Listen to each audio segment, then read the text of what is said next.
میری وہی جٹھانی جب میرے کمرے میں آئی تو اس نے میرے اوپر چادر دے دی اور سب کو آوازیں دے کر بلایا۔ ظاہر ہے میری میت پر رونے والا کوئی تھا ہی نہیں۔ ساس نے میرے بھائیوں کو پیغام بھجوا دیا تو وہ کہنے لگے کہ میت ہمارے حوالے کر دو، مگر میری ساس نے منع کر دیا کہ جب سے بیوہ ہوئی ہے تب سے اس کی پلٹ کر خبر تک نہیں لی اور اب وارث بننے چلے آئے۔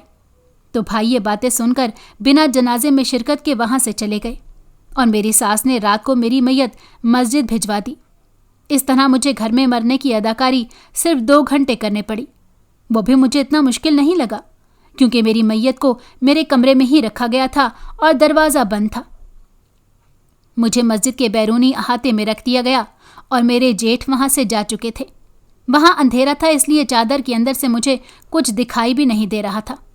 وہاں پڑے پڑے جانے کتنی دیر گزر گئی اور میں ایسے لیٹے لیٹے تھک چکی تھی۔ میں سوچ رہی تھی کہ اب میں کیا کروں تو اچانک وہاں کچھ لوگوں کی آوازیں آنے لگ گئیں۔ مجھے لگ رہا تھا کہ وہ کوئی 4-5 لوگ ہیں اور ان کی آوازیں بھی جانی پہچانی تھیں۔ میں توجہ سے سن رہی تھی کہ وہ لوگ کیا باتیں کرتے ہیں۔ ان میں سے ایک نے کہا کہ کس کی میت ہے؟ دوسرا بولا کہ اپنے پنچ صاحب کی بیٹی کوثر کی میت ہے۔ ایک نے کہا اگر یہ پنچ صاحب کی کوثر ہے تو ہمیں اس کے ساتھ ایسے نہیں کرنا چاہیے۔ یہ سنتے ہی میرے کان کھڑے ہو گئے کہ آخر یہ لوگ ایسا بھی کیا کرتے ہیں۔ میں یہی سوچ رہی تھی کہ ایک اور آواز میرے کانوں میں پڑی اور اس آواز کو میں اچھی طرح پہچانتی تھی۔ وہ پنچایت کے ایک پنچ چچا کریم کی آواز تھی۔ وہ کہنے لگے یہ کام پنچ خود بھی کرتا تھا اور ہمارے درمیان صرف یہ طے ہے کہ کسی پنچ کی میت کے ساتھ وہ کام نہیں ہوگا، باقی کوئی بھی ہو سب برابر ہیں، اسی لیے جلدی کرو اور پیر بابا کو بلوا لو۔ وہ کالا علم کا تنتر پورا کر لیں اور میت کے سر کے بال اور خون نکالیں تاکہ ہمیں ہمارا معاوضہ مل سکے، اسی میں سے کچھ حصہ اس کی میت پر رکھ دیں گے۔ یہ سن کر میرے رونگٹے کھڑے ہو گئے، میرا جسم کانپنے لگ گیا اور مجھے سمجھ نہیں آئی کہ میں کیا کروں۔ میں خاموشی سے لیٹی رہی تاکہ وہ بابا بھی آ جائے جو یہ سارا کارنامہ سر انجام دیتا ہے۔ کچھ دیر بعد وہ آ گیا اور باقی سب باہر چلے گئے، شاید مگر وہ وہیں بیٹھ گیا تھا اور اس نے کچھ پڑھنا شروع کر دیا۔ وہاں اندھیرا تھا کیونکہ صرف ایک لائٹ جل رہی تھی۔ میں سانس بھی لے رہی تھی اور منہ سے تھوڑی سی چادر ہٹا کے بھی دیکھ رہی تھی۔